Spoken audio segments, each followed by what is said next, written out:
गुणशरीराय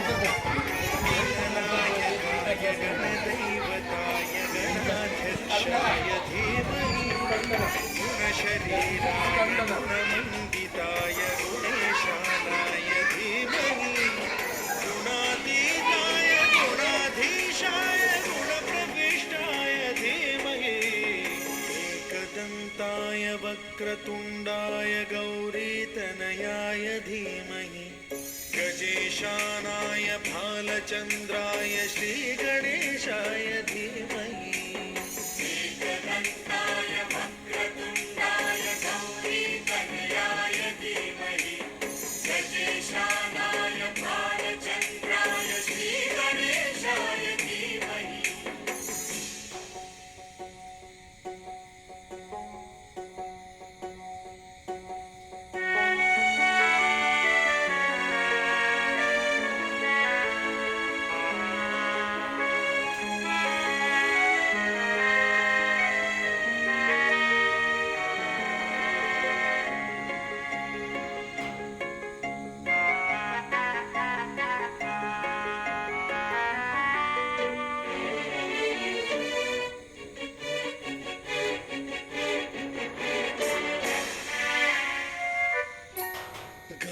चतुराय गानप्राणाय गानान्तरात्मने गानोत्सुकाय गानमत्ताय गानोत्सुकमनसे गुरुपूजिताय गुरुदैवताय गुरुकुलस्थायिने गुरुविक्रमाय गुह्यप्रवराय गुरवे गुणगुरवे गुरुदैत्यकलक्षेत्रे गुरुधर्म सदाराध्याय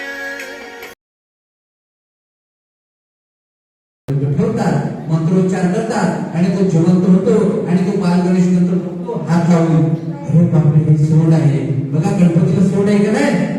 सोंड कोणाची आहे? हत्तीची. कान बघा कसे सुपासारखे मोठे कान आहेत ना? आपले कान तेवढे मोठे आहेत का? आपले कान छोटे आहेत, पण गणपतीचे कान खूप मोठे आहेत. आलं का लक्षात? गणपतीच्या सोंडेच्या वरती ते सोळे आहेत, बोटाचे सोळे, हत्तीचे सोळे असतात ना, तसे आहे.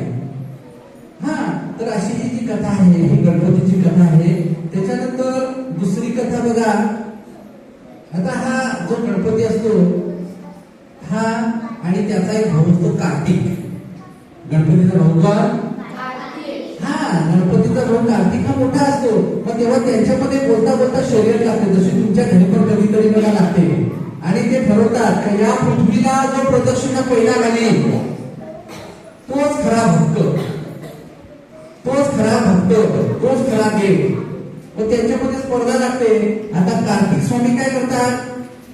मोरावर बसतात, निघतात विमानात बसल्यासारखे संपूर्ण पृथ्वीला प्रदक्षिणा करायला. आणि गणपती बाप्पा काय करतो माहितीये? काय करतो? उंदरावर बसतो.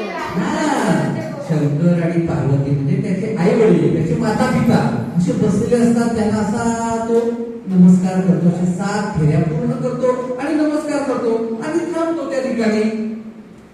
आणि कार्तिक स्वामी बऱ्याच उशिराने परत रिटर्न येतो. तोपर्यंत गणपती त्याच्या अगोदर हजर असतो. तेव्हा कार्तिक स्वामी सांगतो बाबा तू केलाच नाही, मग काय आळशीस? तेव्हा त्याचे आई वडील शंकर आणि पार्वती सांगतात बेटा ह्याने आम्हाभोवती नमस्कार केला म्हणजे पृथ्वीला नमस्कार केला. आणि त्या ठिकाणी गणपतीच्या गळ्यात हार घातला जातो.